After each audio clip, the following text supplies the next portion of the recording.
Uma breve história do tempo, por Stephen Hawking. Tradução de Cássio de Arantes Leite e revisão técnica de Amâncio Friaça. Editora Intrínseca, canal Leconde. Caros ouvintes, caso gostem do que aqui é lido, por favor adquiram o livro. Caso gostem do meu trabalho, venham auxiliá-lo. Um mero centavo ajuda, faz diferença na contribuição financeira. Isso é possível via Pix, Apoia-se, Vaquinha. Há também a lista da Amazon, através da qual é possível comprar livros que chegam até mim para que eu possa gravá-los.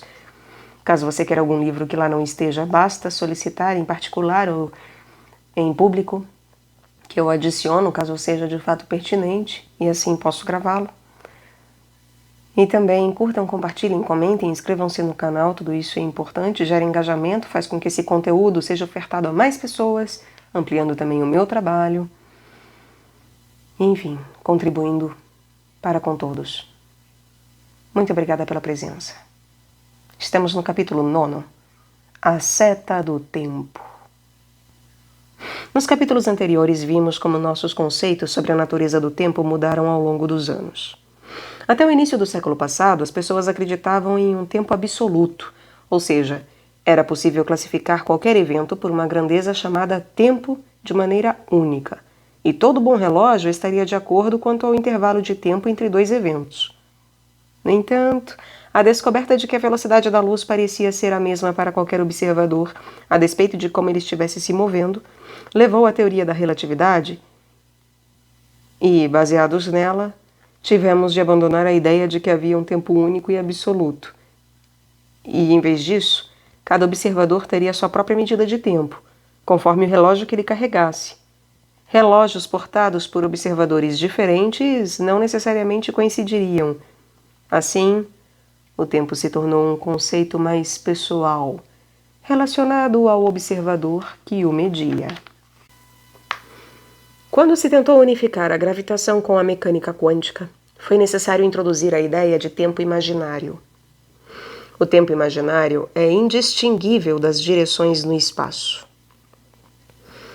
Se podemos ir para o norte, podemos dar meia volta e ir para o sul. Da mesma forma, se podemos avançar no tempo imaginário, devemos ser capazes de nos virar e retroceder. Isso significa que não pode haver diferença importante entre ir para frente e para trás no tempo imaginário. Em contrapartida, quando se olha para o tempo real, há uma grande diferença entre essas direções, como todo mundo sabe. De onde vem essa diferença entre passado e futuro? Por que nos lembramos do passado, mas não do futuro? As leis da ciência não fazem distinção entre o passado e o futuro. Mais precisamente, como já expliquei, as leis da ciência são imutáveis sob a combinação de operações ou simetrias conhecidas como C, P e T. C significa trocar as partículas pelas antipartículas. P significa adotar a imagem espelhada, ou seja, permutar a esquerda e a direita. E T significa reverter a direção do movimento de todas as partículas. Em essência, fazer o movimento retroceder.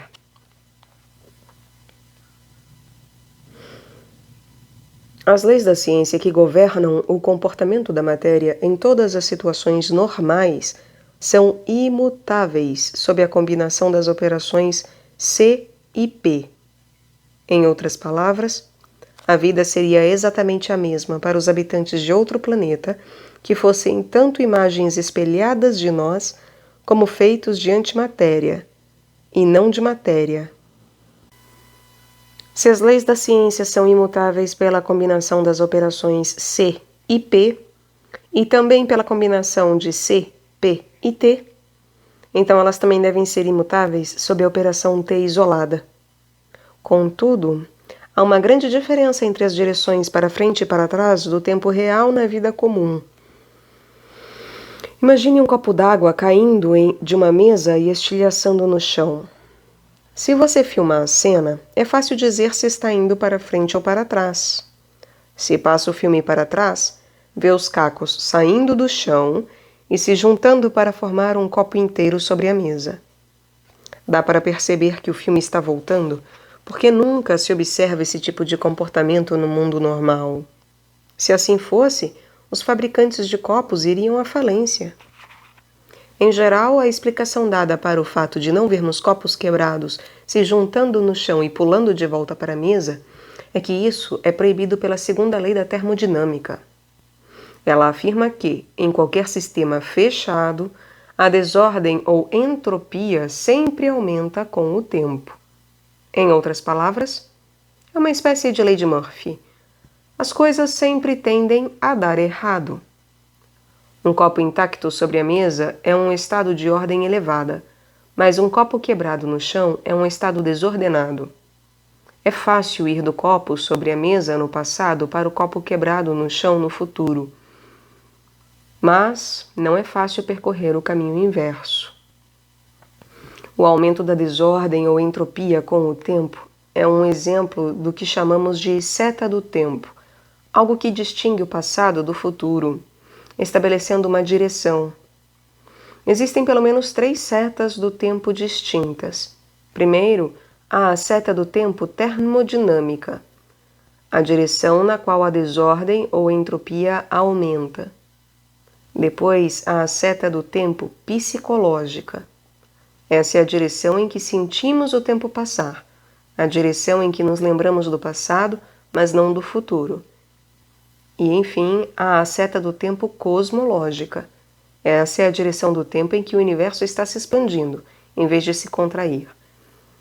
Então, primeiro, há a seta do tempo termodinâmica, na direção da qual a desordem ou entropia aumenta. Depois há a seta do tempo psicológica, que é a direção em que sentimos o tempo passar, a direção em que nos lembramos do passado, mas não do futuro, e a seta do tempo cosmológica, que é a direção do tempo em que o universo está se expandindo, em vez de se contrair. Nesse capítulo, argumentarei que a condição sem contorno para o universo, em conjunto com um princípio antrópico fraco, pode explicar por que as 3 setas apontam na mesma direção, e, além disso, por que uma seta do tempo bem definida deve existir de fato. Argumentarei que a seta psicológica é determinada pela seta termodinâmica, e que essas 2 setas necessariamente sempre apontam na mesma direção. Se presumirmos a condição sem contorno para o universo, veremos que deve haver setas do tempo termodinâmica e cosmológica bem definidas, mas que elas não apontarão na mesma direção durante toda a história do universo. Entretanto, argumentarei que apenas quando elas de fato apontam na mesma direção é que as condições são adequadas para o desenvolvimento de seres inteligentes capazes de se perguntar por que a desordem aumenta na mesma direção do tempo em que o universo se expande. Discutirei primeiro a seta do tempo termodinâmica. A segunda lei da termodinâmica resulta do fato de que existem sempre muito mais estados desordenados do que ordenados. Por exemplo, considere as peças de um quebra-cabeça dentro da caixa. Há um único arranjo no qual as peças formam uma imagem completa. Por outro lado, há um enorme número de arranjos nos quais as peças ficam desordenadas e não formam imagem alguma. Suponha que um sistema comece em um dos poucos estados ordenados possíveis. À medida que o tempo passar, o sistema evoluirá segundo as leis da ciência e seu estado mudará. Em um momento posterior, é mais provável que o sistema esteja em estado desordenado do que ordenado. Por quê? Há mais estados desordenados. Assim, a desordem tenderá a aumentar com o tempo, se o sistema obedecer a uma condição inicial de mais ordem. Suponha que as peças do quebra-cabeça comecem dentro de uma caixa no arranjo ordenado, em que formam uma figura. Se sacudirmos a caixa, as peças assumirão outro arranjo. O mais provável é que seja um arranjo desordenado, no qual as peças não formam uma imagem apropriada, simplesmente porque há muitos outros arranjos desordenados. Alguns grupos de peças ainda podem formar parte da imagem, mas quanto mais sacudirmos a caixa, mais provável será que esses grupos se separem, e as peças fiquem em um estado de completa confusão, em que não formam tipo algum de imagem. Assim, a desordem das peças provavelmente aumentará com o tempo, se as peças obedecerem à condição inicial de terem começado em uma condição mais ordenada. No entanto, digamos que Deus decidiu que o universo deve terminar em um estado de mais ordem, mas que não importa o estado no qual ele começou. Então, no início, o universo provavelmente estaria em desordem. Isso significaria que ela diminuiria com o tempo. Esta desordem diminuiria com o tempo. Veríamos copos quebrados se juntando e pulando de volta para a mesa. No entanto, os seres humanos que observassem os copos estariam vivendo em um universo onde a desordem diminui com o tempo. Meu argumento é que eles teriam uma seta do tempo psicológica invertida. Ou seja, eles se lembrariam de eventos no futuro e não se recordariam de eventos do seu passado.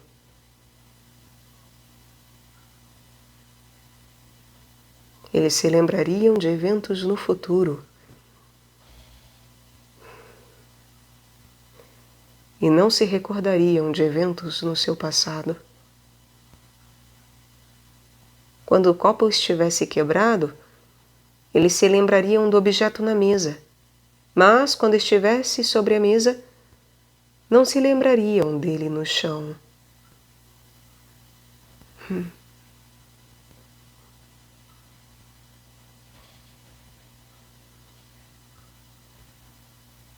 Quando o copo estivesse quebrado, se lembrariam do objeto na mesa, íntegro, intacto. E uma vez que estivesse sobre a mesa, inteiro, são, íntegro, intacto, não mais se lembrariam dele no chão, quando quebrado.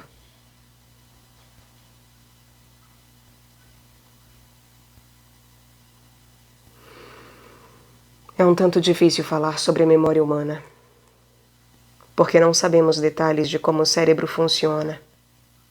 No entanto, sabemos tudo sobre o funcionamento da memória dos computadores. E desse modo eu discutirei a seta do tempo psicológica para essas máquinas. Eu acho razoável presumir que a seta dos computadores é a mesma dos seres humanos. Se não fosse, alguém poderia faturar uma grana preta no mercado se tivesse um computador que lembrasse os preços do dia seguinte.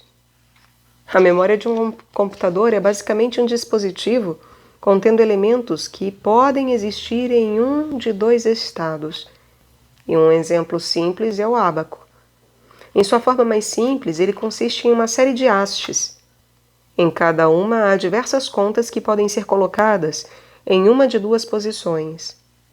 Antes que um item seja registrado na memória de um computador, esta se encontra em um estado desordenado, o que representa probabilidades iguais para os dois estados possíveis. As contas do ábaco estão espalhadas de modo aleatório pelas hastes.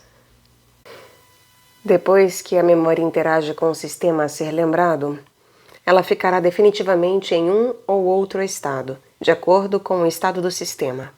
Cada conta do ábaco ficará à esquerda ou à direita da haste. Assim, a memória passou de um estado desordenado para um ordenado.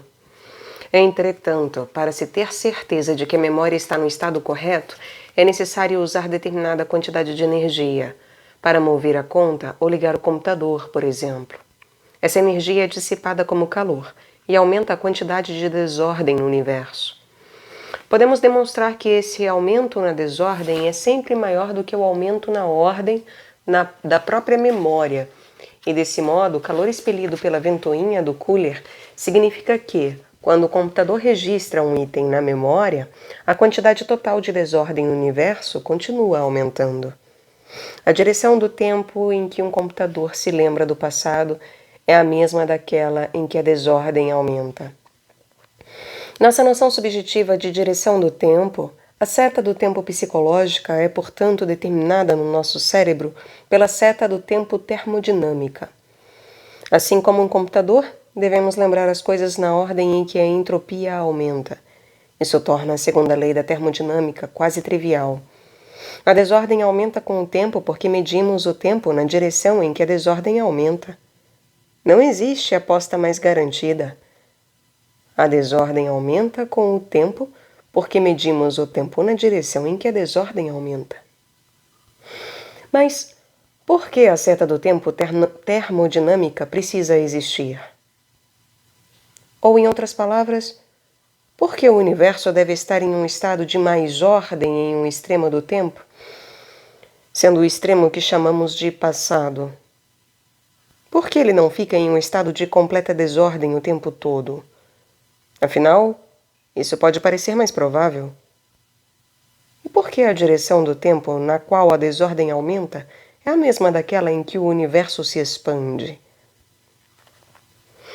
Na teoria clássica da relatividade geral, não podemos prever como o universo teria começado, porque todas as leis conhecidas da ciência teriam sido violadas na singularidade do Big Bang. O universo poderia ter começado em um estado muito liso e ordenado.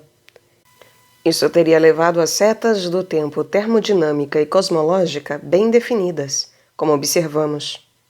Contudo, do mesmo modo, ele poderia ter começado em um estado bem inhomogêneo e desordenado. Se assim fosse, o universo já estaria em um estado de completa desordem. Logo, a desordem não poderia aumentar com o tempo. Ela permaneceria constante, e nesse caso não haveria seta do tempo termodinâmica bem definida. Ou ela diminuiria, e, portanto, a seta do tempo termodinâmica apontaria na direção oposta da seta cosmológica. E nenhuma dessas possibilidades coincide com o que observamos. Entretanto, como vimos, a relatividade geral clássica prevê sua própria ruína.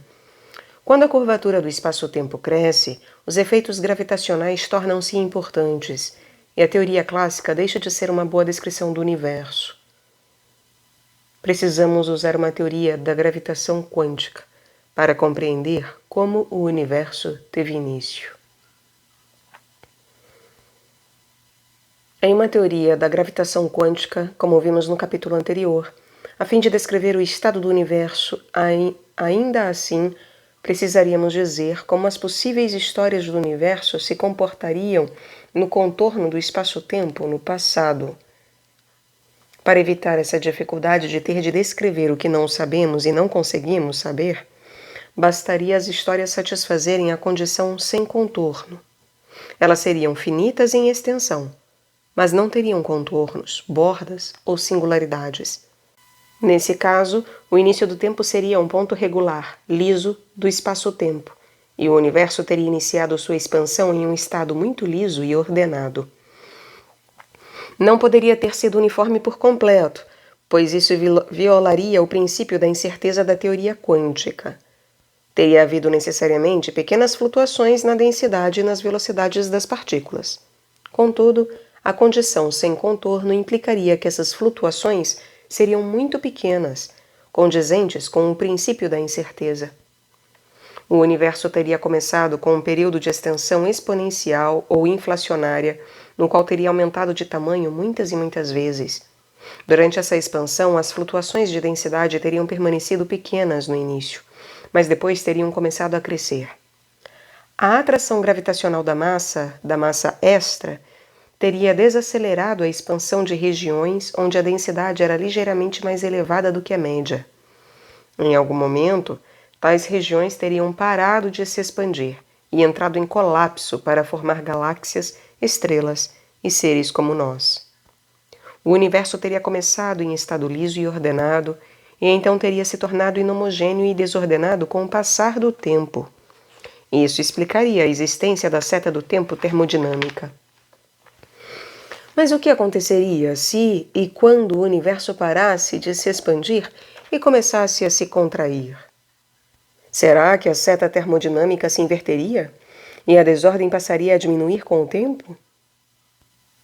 Isso levaria a todo tipo de possibilidade de ficção científica para as pessoas que sobrevivessem da fase de expansão para a de contração. Será que elas veriam copos quebrados se unindo no chão e pulando para cima da mesa? Seriam capazes de se lembrar dos preços do dia seguinte e fazer uma fortuna no mercado de ações? Talvez pareça um pouco abstrato demais se preocupar com o que acontecerá quando o universo entrar em colapso outra vez, já que ele só deve começar a se contrair de novo daqui a pelo menos mais 10 bilhões de anos. Entretanto, existe um modo mais rápido de descobrir: pulando em um buraco negro. O colapso de uma estrela para formar um buraco negro é bastante parecido com os estágios finais do colapso de todo o universo. Assim, se a desordem deve diminuir na fase de contração do universo, é de se esperar que também diminua dentro de um buraco negro. Então, talvez o astronauta que caísse em um buraco negro fosse capaz de ganhar dinheiro na roleta, lembrando-se do número em que a bolinha caiu antes de fazer a aposta.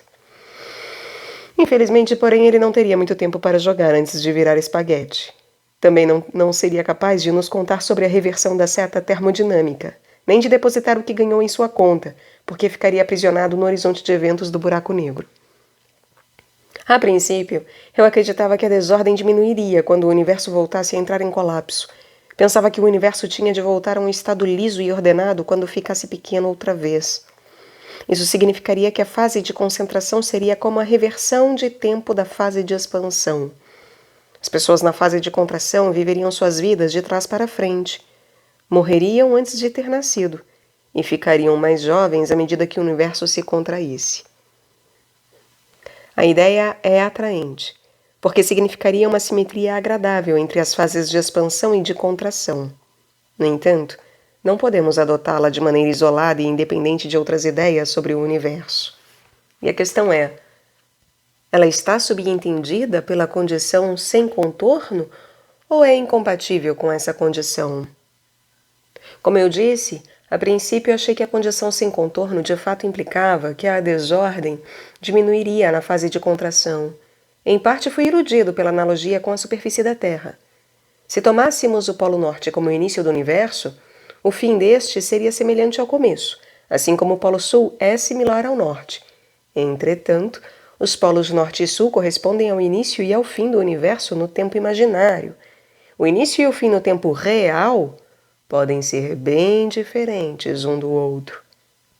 Também fui levado a acreditar nisso pelo meu trabalho anterior sobre um modelo simples do universo no qual a fase em colapso se pareceria com a reversão temporal da fase de expansão. Contudo, um colega meu, Don Page, da Universidade de Penn State, observou que a condição sem contorno não exigia que a fase de contração fosse necessariamente a reversão temporal da fase de expansão. Além disso, um de meus alunos, Raymond Laflamme, descobriu que, em um modelo um pouco mais complexo, o colapso do universo seria muito diferente da expansão. Percebi que tinha cometido um erro. A condição sem contorno significava que, na verdade, a desordem continuaria aumentando durante a contração. As setas termodinâmica e psicológica do tempo não reverteriam quando o universo começasse a se contrair outra vez. Nem o fariam dentro dos buracos negros. O que você faz quando descobre que cometeu um equívoco desses? Certas pessoas jamais admitem um erro e continuam encontrando argumentos novos e muitas vezes mutuamente contradizentes para provar seu ponto de vista, como Eddington fez ao se opor à teoria dos buracos negros. Outros alegam que nunca apoiaram de fato o ponto de vista incorreto, ou se o fizeram, foi apenas para mostrar que era incoerente. Na minha opinião, é muito melhor e menos confuso admitir o próprio erro em uma publicação. Um bom exemplo disso foi Einstein, que chamou a constante cosmológica a qual introduziu quando tentava criar um modelo estático do universo de o maior erro de sua vida. Voltando à seta do tempo, fica a pergunta: por que observamos que as setas termodinâmica e cosmológica apontam na mesma direção? Ou, em outras palavras, por que a desordem aumenta na mesma direção do tempo em que o universo se expande? Se acreditamos que o universo se expandirá e depois voltará a se contrair, como a proposição sem contorno parece sugerir, a questão passará a se entender por que devemos estar na fase de expansão e não na de contração. A questão passará a ser entender por que devemos estar na fase de expansão e não na de contração? Podemos responder a isso com base no princípio antrópico fraco. As condições na fase de contração não seriam adequadas para a existência de seres inteligentes capazes de fazer a pergunta: por que a desordem aumenta na mesma direção do tempo em que o universo se expande? A inflação nos primeiros estágios do universo, que é prevista pela proposição sem contorno, significa que o universo deve estar se expandindo a uma taxa muito próxima da taxa crítica, na qual escaparia de entrar outra vez em colapso por uma margem mínima, e desse modo não demorará muito a entrar em colapso. A essa altura todas as estrelas já terão se extinguido, e os prótons e nêutrons nelas provavelmente terão decaído em partículas de luz e radiação. O universo se encontraria em um estado de quase completa desordem. Não haveria nenhuma seta do tempo termodinâmica forte. A desordem não poderia aumentar muito, pois o universo já estaria em um estado de quase completa desordem. Entretanto, precisa haver uma seta termodinâmica forte para que exista vida inteligente. A fim de sobreviver, os seres humanos têm de consumir alimento, uma forma ordenada de energia, e convertê-lo em calor, uma forma desordenada de energia. Assim, a vida inteligente não poderia existir na fase de contração do universo. Isso explica por que observamos as setas do tempo termodinâmica e cosmológica apontando na mesma direção. Não é que a expansão do universo cause o aumento da desordem, mas sim que a condição sem contorno leva a desordem a aumentar e faz com que as condições sejam adequadas para a vida inteligente apenas na fase de expansão. Resumindo, as leis da ciência não fazem distinção entre as direções para frente e para trás do tempo. Contudo, há pelo menos 3 setas do tempo que distinguem o passado do futuro, e são elas a seta termodinâmica, a direção do tempo em que a desordem aumenta, a seta psicológica, a direção do tempo em que nos lembramos do passado e não do futuro, e a seta cosmológica, a direção do tempo em que o universo se expande, em vez de contrair. Seta termodinâmica, direção do tempo em que a desordem aumenta. Psicológica, direção do tempo em que nos lembramos do passado e não do futuro. E cosmológica, direção do tempo em que o universo se expande, em vez de contrair. Como já mostrei, a seta psicológica é, em essência, a mesma que a seta termodinâmica, de modo que as duas sempre apontariam na mesma direção. A proposição sem contorno para o universo prevê a existência de uma seta termodinâmica bem definida, porque o universo deve partir de um estado liso e ordenado. E o motivo para observarmos essa seta termodinâmica em harmonia com a seta cosmológica é que seres inteligentes podem existir apenas na fase de expansão. A fase de contração seria inadequada, pois não possuiria seta do tempo termodinâmica forte. O progresso da raça humana em compreender o universo estabeleceu um cantinho de ordem em um universo cada vez mais desordenado. Se você se lembrar de cada palavra neste livro, sua memória terá registrado cerca de 2 milhões de unidades de informação. A ordem em seu cérebro terá aumentado em cerca de 2 milhões de unidades. Entretanto, quando você lia o livro, converteu pelo menos 1000 calorias de energia ordenada, na forma de alimento, em energia desordenada, na forma de calor que perde para o ar em torno por convecção e suor. Isso aumenta a desordem do universo em cerca de 20 milhões de milhões de milhões de milhões de unidades, ou cerca de 10 milhões de vezes o aumento de ordem em seu cérebro. E isso caso você se lembre de tudo neste livro. Depois do próximo capítulo, tentarei aumentar um pouco mais a ordem aqui, em nosso cantinho do mundo, ao explicar como as pessoas estão tentando encaixar as teorias parciais que descrevi para formar uma teoria unificada completa que abarque tudo no universo.